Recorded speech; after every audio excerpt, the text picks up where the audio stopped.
जय श्री कृष्ण, जय श्री कृष्ण, जय श्री कृष्ण। जय राधा रानी की जय, जय सिया रामचंद्र की जय, जय वैष्णो माता की जय, जय खाटू श्याम की जय, जय मोर मुकुट, जय मोर मुकुट बंशीधारी की जय, जय राधा श्याम की जय। आज आमी श्रीमद् भगवद गीतार नवम अध्याय राजगुह रोग श्लोक 16 पाठ করছি। अहम क्रुतः अहम यज्ञः स्वधाः अहम अहम औषधम मंत्रः अहम अहम एवः अज्यम अहम अग्नि अहम हुतम। অনুবাদ, এখানে ঠাকুর বলছেন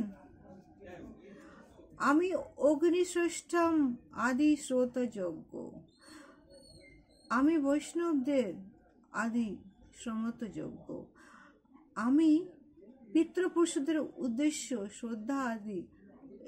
শ্রাদ্ধ আদি কর্ম, আমি রোগ নিবারক ভেষজ, আমি মন্ত্র, আমি হোমের ঘৃত, আমি অগ্নি এবং আমি হোম ক্রিয়া। এখানে ভগবান শ্রীকৃষ্ণ যিনি জগতেশ্বর, জগতের পালন করেন, উনি তা সত্ত্বেও উনি গুরু। কেননা অর্জুন তাকে গুরু বলে সম্বোধন করেছেন, তাকে সখা বলেছেন, আর গুরু বলে তার সামনে সে নতমস্তক হয়ে গান্ডীব ছেড়ে দিয়ে বসে আছেন কি হে কেশব তুমি মাগ দেখাও।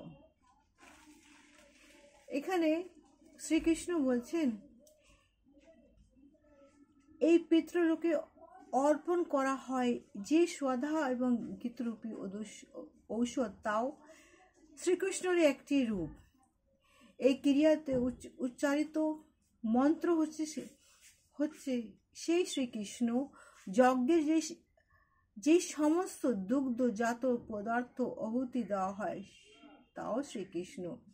অগ্নিকে শ্রীকৃষ্ণ বলা হয় কারণ পঞ্চমহাভূতের একটি তত্ত্ব হওয়ার ফলে তা শ্রীকৃষ্ণের ভিন্ন শক্তি, অর্থাৎ বৈদিক কর্মকাণ্ডে প্রতিপাদিত বিদিত যজ্ঞ সমষ্টি হচ্ছে শ্রীকৃষ্ণ।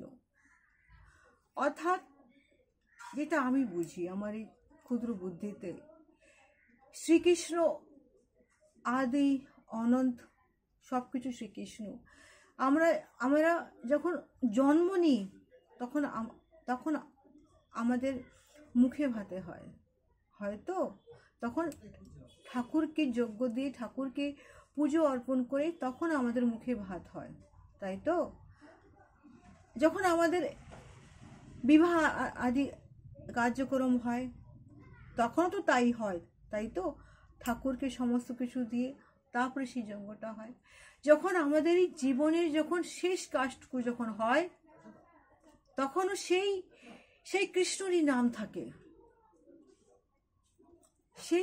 সেই আদি অনন্ত সেই কৃষ্ণ, ও ছাড়া আর কিচ্ছু নেই। যখন জীবনে যখন শেষ আমরা আহুতি দিই, মানে আমাদের যাওয়ার পরে যখন শেষ আহুতি আমাদের যে প্রিয় লোক যখন দেয়, তখন সেই কৃষ্ণকেই তো দেয়। আমাদের যখন ক্রিয়াকর্ম করা হয় 13 দিন পরে সেই কৃষ্ণকে তো দেয়, অর্থাৎ আমরা কৃষ্ণর কাছেই যাই, ও ছাড়া যে আমাদের কোনো আর পন্থা নাই। জয় শ্রীকৃষ্ণ, জয় শ্রীকৃষ্ণ, জয় শ্রীকৃষ্ণ। শ্লোক 17। পিতা অহম अस्यः जगतः माता धृतः पितामह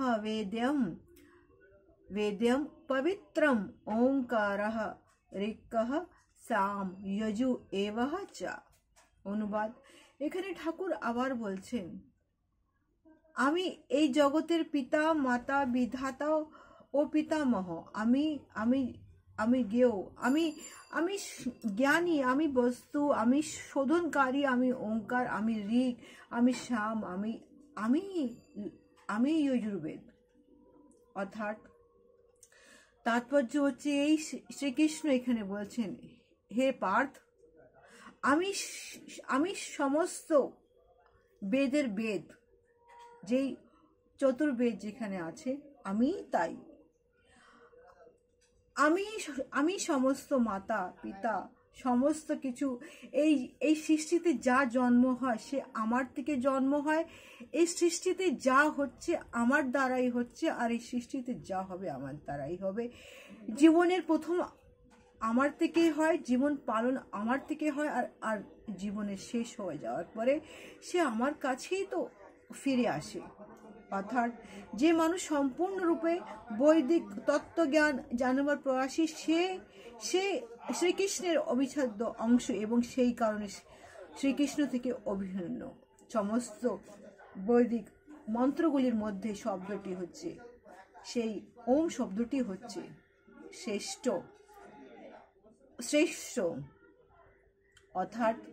অর্থাৎ ওমটা কে? শ্রীকৃষ্ণ। শ্রীকৃষ্ণ সব থেকে বড়, সে গুরু, সে ওম, সে বেদ, সে সব কিছু। জয় শ্রীকৃষ্ণ, জয় শ্রীকৃষ্ণ, জয় শ্রীকৃষ্ণ।